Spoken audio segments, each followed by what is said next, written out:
And the cherry on top of my Rigel project costume is this crown. So this is my first time trying air dry clay that isn't 15 years old and from Crayola. It was actually really nice to work with. All you had to do was add water and it went back to being something that was super easy to form. I kept a cup of water nearby that I could help fold into this. It was almost like batter. I felt like I was making cookies and I was using it kind of like flour. You know how you sprinkle flour when you're cooking stuff? You sprinkle flour on the work surface so it doesn't stick to the worktop. That's kind of what using the water felt like. As you can see, I'm getting my desk extremely dirty. And I left on a trip right after this, so getting back and cleaning this was not very fun. I did have to use a scraper and some wet wipes to clean it away, but I did manage to get it all clean and done. It doesn't really fit my head. I need to learn how to take measurements like that more properly, but the first time using clay and making something like this, I am definitely using more in the future. I absolutely love using this stuff. So this is the stage where I got all of the shape and thickness down.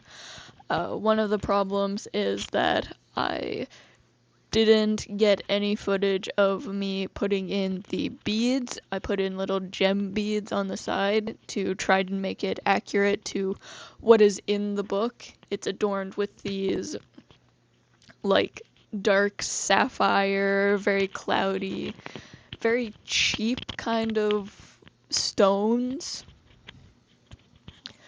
And it kind of represents basically what it was. Maybe I'll do like a version 2 that he gets recast later on as like the kingdom healing. But here's where I do kind of the spire shapes on it. It was actually really difficult trying to get that all like evenly spaced out and stuff. I probably should have used some sort of ruler like you saw at the start to measure them out and like mark them, but I didn't even think of that. I had only several hours to get this done. I put it in front of a heater on high with the cold fan, and then I started painting it. So I got this gold paint, and painting around the stones was really difficult. I really don't know how I could have painted this and then put the stones in, but this was one of the only ways that I could think of doing this after I got it all dry and stuff. But all in all, the project, I'm really happy the way it came out. Unfortunately, when I was bringing it with me on my trip, it got broken in my suitcase, so I had to use some Gorilla Glue to put it all back together, which is another reason why I should do like a recast and a better version of the crown. And maybe I could have avoided the painting issue if I used like a smaller brush. I had a few sized brushes that I used. This big one you can see that I'm using for more of the big stuff. And then I have a kind of small one that I used for getting in between the stones. Thankfully, it is acrylic paint, so all I had to do was take a wipe and just kind of wipe off the edges of the gemstones before the paint could actually dry and stuff. After the long and painful process of trying to paint the outside, I then flipped it over and got to paint the bottom of it when all of the acrylic was dry, at least on those top parts.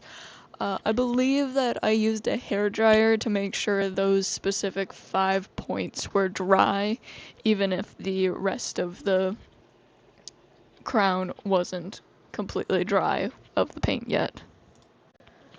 But I really like this gold paint. I recently got a different gold paint, and I think it was the first time that I've tried the same color in a different brand.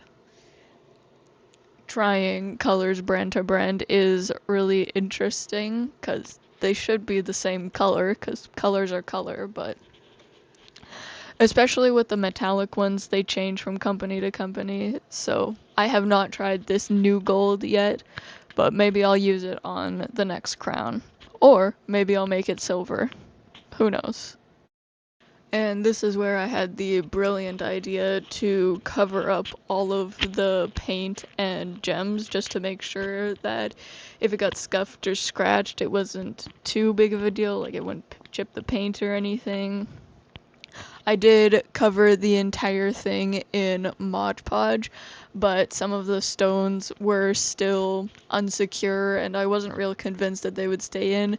So I used this bathroom clear sealant stuff to seal in all of the gems on the crown.